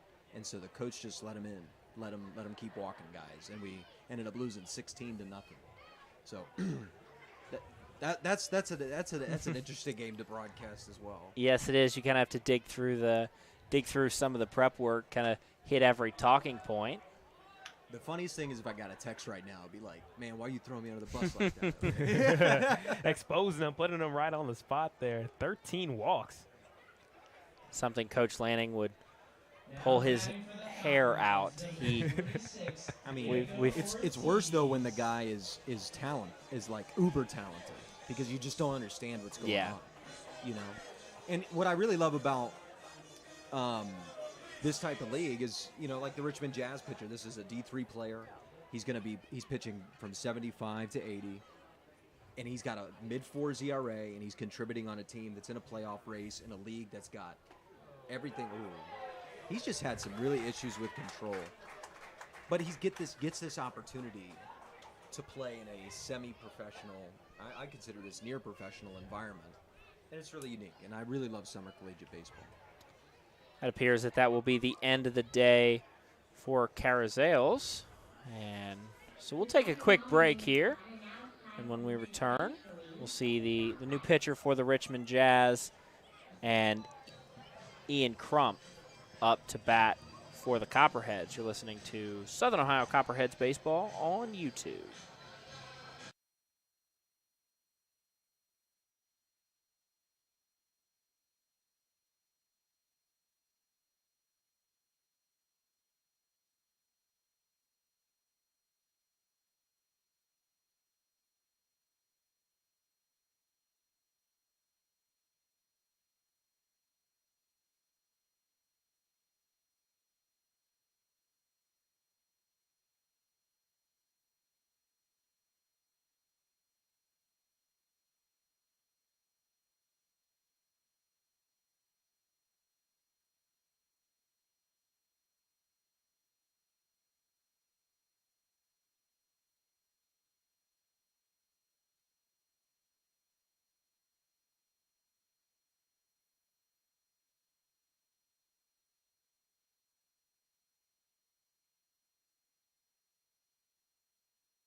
Back here in the bottom of the fifth, new pitcher will be Miles White, a guy the Copperheads are familiar with.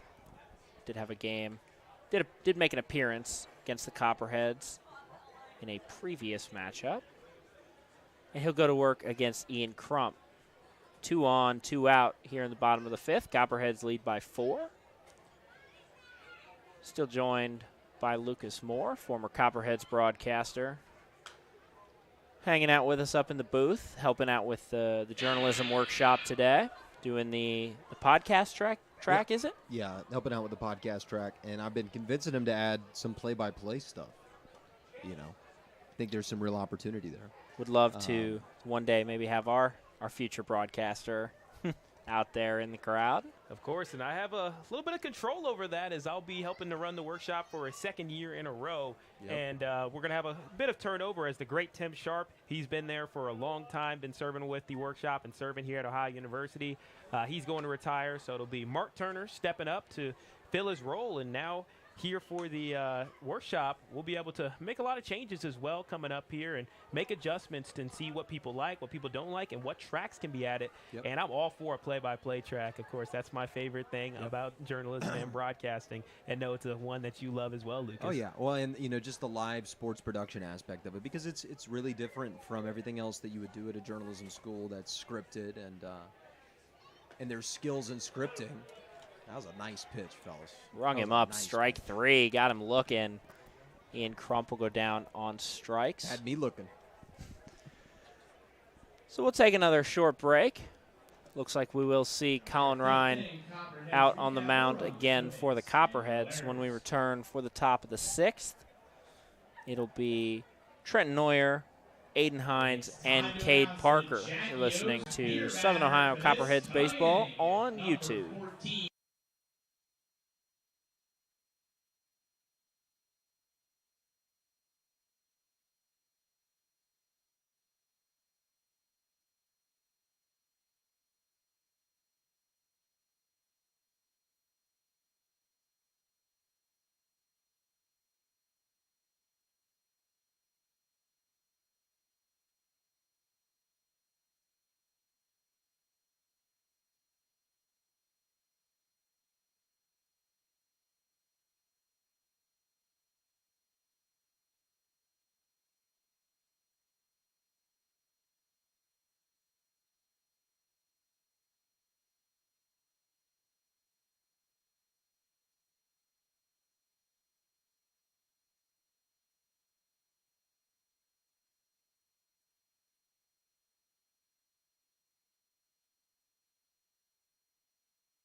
Back here in the top of the 6th. Top of the 6th brought to you by OUCU Financial, where you belong. So we'll take a quick look at the GLSCL South standings. Sedric, things have started to tighten up in this division. 100%, and they're going to keep starting to constrict more and more. The Cincinnati Steam, Hamilton Joes, they had a great matchup today for that second place spot. The Hamilton Joes, after going on a lose streak, they actually just took that back.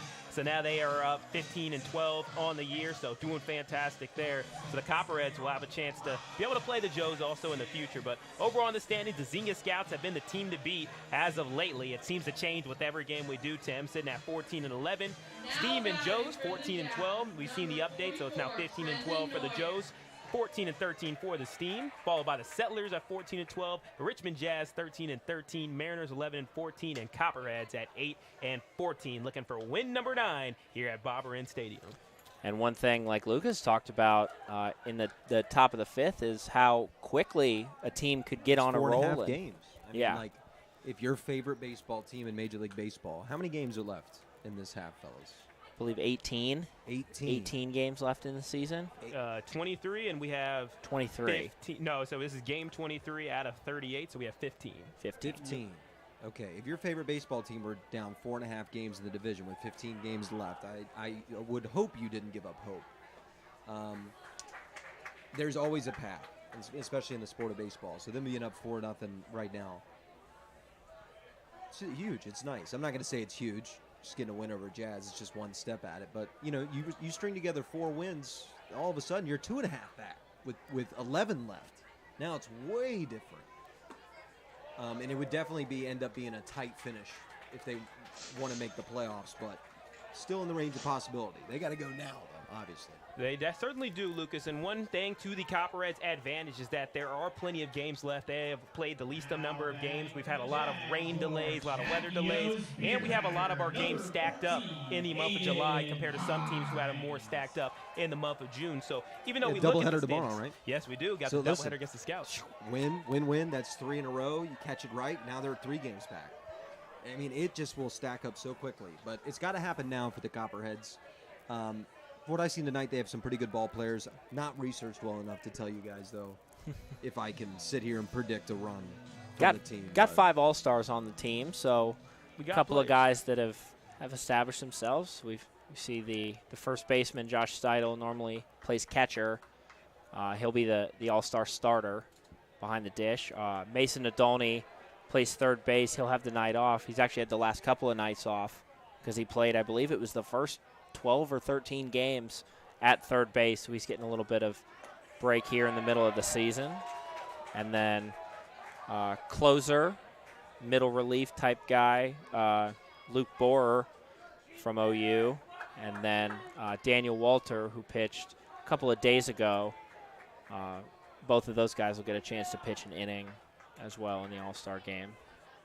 Anybody drafted out of the GLSCL this year? I am not sure, actually. Not to my knowledge. Draft is coming up in a couple of days or a couple of weeks, I believe. The MLB draft is.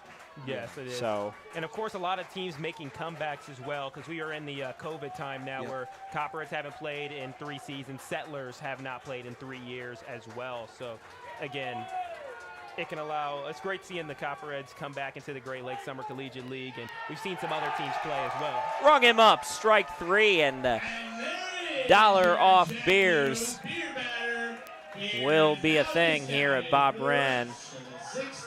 So we've seen the hot dog hitter, now the beer batter, both come through tonight and giving these fans a show. Unfortunately, high school night, some of these kids not able to enjoy that, but luckily the adults here in the crowd will be able to partake, and that's 10 strikeouts on the day for Colin Ryan. It certainly is, and that is tied for the high so far in the Great Lakes Summer Collegiate League South. Matthew Dickey of the Richmond Jazz is the one that had 10 strikeouts in one of his pitching performances. That gave him Pitcher of the Week, so Ryan will definitely be up for that award coming up at the end of this week. But Copperheads and Jazz, they just have a knack for taking each other's records right in front of each other. Yeah. Well, Ryan has got such a smooth motion, fellas. One of my favorite things that he's done from just watching him today, he does such a great job, and this is a cliche. But listen, the reason cliches exist is because this is a game that's been played for 100 years. Is that when you can tell he's on, if you watch his right hand, it'll dip behind his back a lot of times if he misses a pitch. When it doesn't dip behind his back and he keeps that ball hidden behind that right leg and he's compacting all the way through, that's when he throws his money pitches. Just so like that one right there. That one, I mean, we're at a different angle, but if he brings it just further back, you can tell it just tosses his rhythm off because he's got this very smooth, straight up and down motion to where he comes right over the top. And it's just really pretty when it works out for Colin Ryan. And you can tell where he generates that velocity, that break on the breaking pitch. That only comes from those high arm release angles, right? That ability to have those drop-in curveballs and fastballs that feel like they rise almost and blow right by you. Payoff pitch on its way from Colin Ryan. Swung on and missed, strike number 3. And down go the Richmond Jazz. That's 11 strikeouts in the game for Colin Ryan, putting on an absolute masterclass. Only 1 hit allowed on the day, no earned runs. So we'll head to the bottom of the 6th inning. In the bottom of the 6th, we'll get the top of the lineup: Carson Shepard, Gunnar Aldrich, and Kyle Ratliff. You're listening to Southern Ohio Copperheads Baseball on YouTube.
Back here inside the broadcast booth, a little bit of a delay here. The lights at Bob Wren Stadium have gone out, but before Lucas heads out, we'll do a couple of score updates from around the GLSCL. Lucas?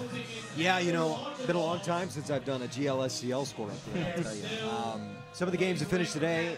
Some of the games going on today right now. Bottom of the 7th, Royal Oak, the Leprechauns. That team wasn't in the league when I was in here. Against the Sandusky Ice Haulers, another new team from when I was in the Great Lakes Summer Collegiate League, 2-1. Royal Oak in the league, bottom of the 7th. Top of the 8th inning, Michigan, 8-7, 15-run game through 8 innings. Michigan, the Monarchs leading over the Clippers out of Muskegon. Here in this game, little power outage right now. Hopefully, Copperheads can hold on to this 4-0 lead against the Richmond Jazz in the bottom of the 5th. Lima, doubleheader today against Jetbox. Lima 4-3 in the second of 2. Top of the 6th inning there, Lima was able to win the first one. And Licking County, Grand Lake locked in a tie at 3 in the top of the 4th inning. And fellas, that's how you do a score update. Yes, sir. We're taking notes out here. We're taking notes out here. That's great. That is great. Listen, this is one of the best jobs on the planet. So just, I hope everybody out there is enjoying it and the parents are treating you right because you guys are doing an awesome thing for everybody. I mean, it's seriously, for a lot of these guys, this is going to be the most special baseball they play outside of their college, right? A lot of these guys will remember Copperheads baseball for a long time, and you guys will too. So thank you so much for having me hop on. And thank you. I wanted to be a part of kind of the end of the game, but we got a little delay here, and I got a buddy drove up from Springfield. He was desperate to come to Athens, so I'm going to go watch the game from the crowd for the rest of it, but I'll miss you guys up here. Well, thank you, Lucas. Always great to have a former Chad in here, and thanks for the advice. But I think you guys have me on Twitter, and just hit me up anytime. Absolutely. And if you see me thank around, you very much. We can just talk play-by-play, and seriously, in 2 years, you guys are going to be right behind me. The only difference is you guys are in school right now. So. All right, guys. Thank you very much. Well, we'll take a quick I need that break. championship ring. I don't know why. I should get it from 2018, right? Yeah. Even though I was 2017, right? Hey, there were players on the championship team in that 2017 year. Do you know which players? Didn't Krim play 2 years? I believe Blaine Krim played both years. Oh, yes. Blaine Krim. Yes. Country strong. I remember Blaine now. Part of the Texas Rangers organization right now. now, Yep. yes. Playing some, I believe, AA ball out there for them. Yeah. Blaine could really hit the ball. I mean, it was loud off of Blaine's bat. Very loud. He was under-recruited, and so I'm very excited that he has an opportunity in the Rangers organization and an opportunity in professional baseball, because when we heard this guy from Mississippi College, I believe, look at this. You told me the name. I didn't even remember Blaine Krim until you just said the name. Now it's flooding back. I think he was from Mississippi College. He's just this under-recruited kid, under-touted, and when he hit the ball in BP, you're like, man, it just pops off the bat. And so watching him become one of the MVP candidates of the league, and I think he won the MVP the next year, was really something special. So, and then I remember Ty Sunken, I think Greg Dunham was on that team. Bunch of great guys, bunch of fun guys. So yeah, you guys will make friends too with these guys. I'm sure you already have. Of course. Yeah. Well, being on the bus every day with them too helps. You kind of get to talk to these guys a little bit more than maybe like a sit-down interview after the game. We get to, how'd you sleep last night? What'd you guys do? Did you feel all right this morning? How was the workout? Stuff like that. So. Yeah, and then ask them about their lives. Yeah, dive in. I mean, they're, I would joke about Star Wars and the guys. Do they play Mafia on the bus?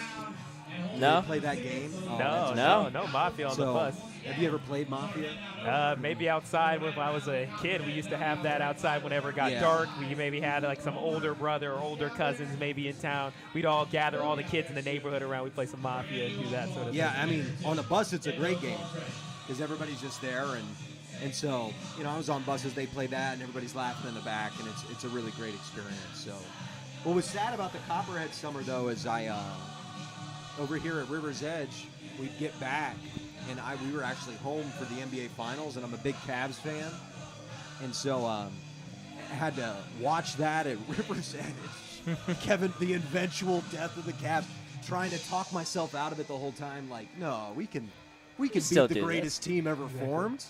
No doubt, right? No doubt. Hey, there's always 2016. Always 2016. Yeah. I mean, you're floating off of it, but it was just really unfair and sad. So, ton of memories flooding back, and thanks for making me remember them.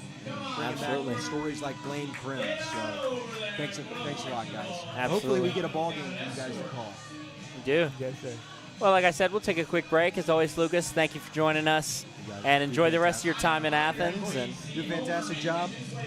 Let me know. Hit me up, guys. Bye. Have fun. absolutely. Thank you. We'll take a short break, and we'll be back when the field starts to cooperate a little bit. You're listening to Southern Ohio Copperheads Baseball on YouTube.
So the game's over. They ended up deciding to call the game after 6 innings. However, the Copperheads do escape with a win in this one, defeating the Richmond Jazz 4-0. We're with the player of the game, pitcher Colin Ryan. Colin, 11 strikeouts on the day. That's the single game high for the entire league. How'd you feel out on the mound today? I felt good. Just got into a rhythm early, trusted my stuff, and cruised through 6 innings. Of course, and that's something where, again, you guys didn't expect this to happen. How did it feel just in the dugout also for you, and mentality that, hey, the game ended up being delayed? It was weird. I really wasn't expecting a light to go out, but coming out here with the W, so I'll take it. I guess you can say, Colin, you had a lights-out performance today. Again, you pitched so well that the lights couldn't even take it, and they went out there. So congratulations. Tim, any other questions as well? Yeah, Colin, you've now put together a couple of really good starts on the year. Are you just starting to kind of get into that rhythm? Yeah, I think finally starting to get into a rhythm, just trusting my stuff. I have to give a huge shout out to Sebastian behind the plate today. I beat him up a little bit, spiked a few pitches, so yeah. Yeah, is that different? That's a really good question, actually. Is that a little bit different pitching? Sometimes it's Josh, sometimes it's Matt, sometimes it's Sebastian. Are they all a little bit different, or? Yeah, so I've thrown to all 3 of them once, and it is different. Maybe the first inning or 2, you guys don't really understand each other, but it's all just about getting into a rhythm, like understanding each other. It's really all it is. Certainly understood Sebastian behind the plate today. Again, 11 strikeouts, the single game high, beating the Richmond Jazz's Matt Dickey, actually, who previously had 10. So, Colin, congrats. Got your first win of the season. So we will take another quick break, and I believe we've got Carson Shepard as well that's going to come sit down and talk to us. Thank you, guys. Thank you.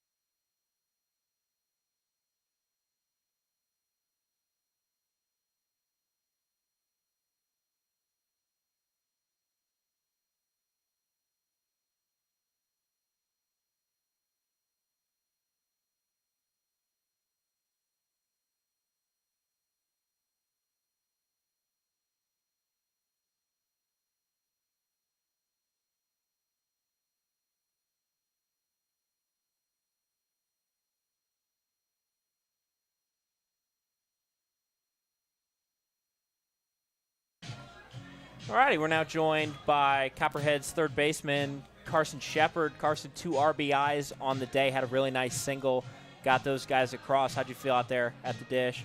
Feeling good. The guy wasn't throwing too hard today, so my approach was to just stay back and see something deep in the zone, and that led to a base hit in the right side of the field, scoring 2, which eventually led us to win, so feel good about that.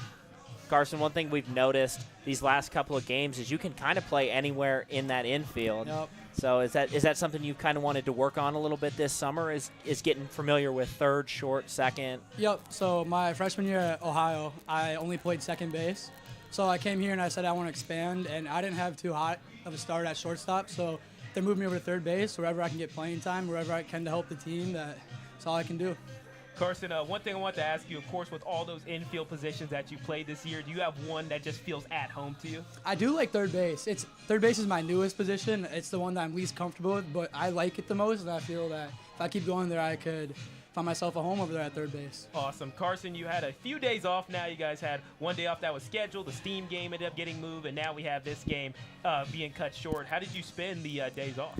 Really just recovering. The summer schedule, it's being pretty hard for everybody. I mean, you have a game every single day. You're giving it your all in the field. So in those days I had off, I was just resting up and recovering, getting ready for today. Awesome.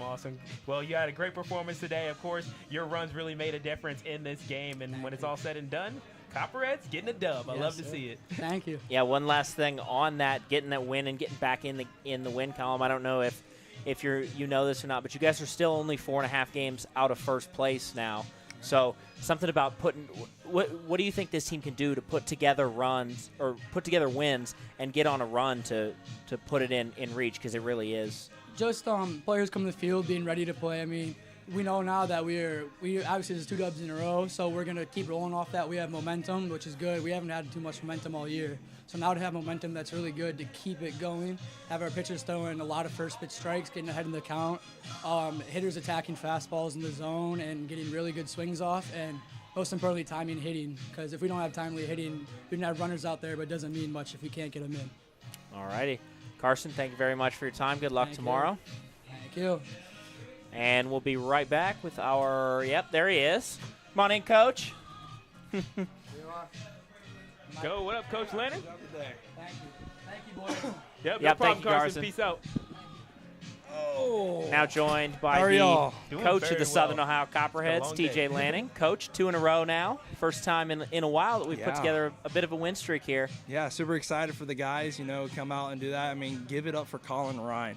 What a heck of a performance on the mound. I believe he broke the record for most strikeouts in Copperheads history or something like that. Is that Really? correct? I'm not familiar with at least the regular season At least though. regular season. So, I mean, he was up there. I mean, that kid was absolutely cruising. We were going to run him back out there to see how many he could get on the night. He had a low pitch count, and he was just absolutely shoving the night. So give it up to Colin.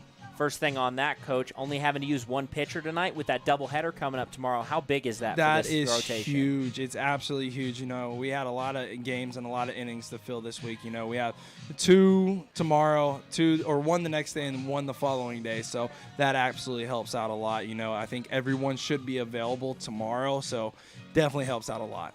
Offensively now, you guys, I believe, only left 4 guys on base today, which still isn't great, but it's better than it has been in the last couple of games. Talk about the hitting of your team today. Yeah, no, we're starting to scratch some runs and put some ABs together and start to drive some guys in. We still need a little bit more timely hitting. Tonight's starter for the other team, I think we could have taken a little bit more advantage of. But it is what it is. We'll take it. Switching up the lineups is something we've seen in the last couple of days. Are you guys you and Coach Harris starting to get a feel of who you're going to want coming down this last stretch of the season? Yeah, definitely trying to get some more guys in there and get some opportunity to see if they can start coming out their slumps and everything. But, yeah, we got a kind of good idea about who's going to start playing a little bit more coming down to the end. You guys are only 4.5 games back out of first place in the division, so what kind of things can you guys do to get on a bit of a run as it really is in reach? 2 games against the first-place team tomorrow, and that would really sandwich this division together. Yeah, no, just take it game by game. That's our goal right now. Take it game by game, win it every inning.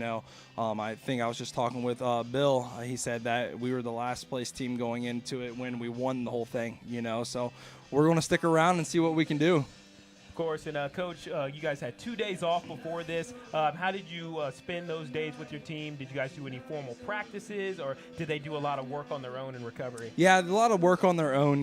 These guys have been going after it all summer long, so they had a chance to relax a little bit, go throw a pins, go long toss, and get a little bit extra hitting in the cage. So that's what they did. And then some of the guys went and bonded, went to saw movies and watched, I think it was the new Minions movie or something like that. Love there a lot of bonding this past off days. Yeah, I've seen some of the players driving around with each other. They're like, hey, Sedric, what's going on? When I've been out at the journalism workshop, so it's great to see that. And then, of course, you as a coach, how do you kind of balance that idea of people recovering with also getting people into the game as well? I know that can be a challenge. It is a challenge, but, they got to, at some point, step up and perform. Enough rest is enough, But at some point, they got to step it up. A little too much rest can hurt, but I don't think they've had enough rest. So I think these guys are worn out. And we played some long days and long games and some intense heat, and especially on the turf. One game at Xenia, 125 on the turf was absolutely nuts. So I think these guys are a little worn down right now, but we're going to pull something out. I gotcha. And speaking of Xenia, you're going to be able to play them tomorrow. And once again, another doubleheader. What are some things we should look for, maybe some adjustments from the last game? Because obviously there was the bad inning in there, but you guys did get at least 1 win on the day. Yeah, no, we got our 2 tough, good arms going tomorrow. We got Cody Williams going, and we got Daniel Walter. We got our whole pin is healthy and ready for tomorrow. So we're gonna unload for the fans and the sponsors tomorrow. So it's gonna be a big night here with firework night. So we're gonna try and put on a show for everyone and try and take both.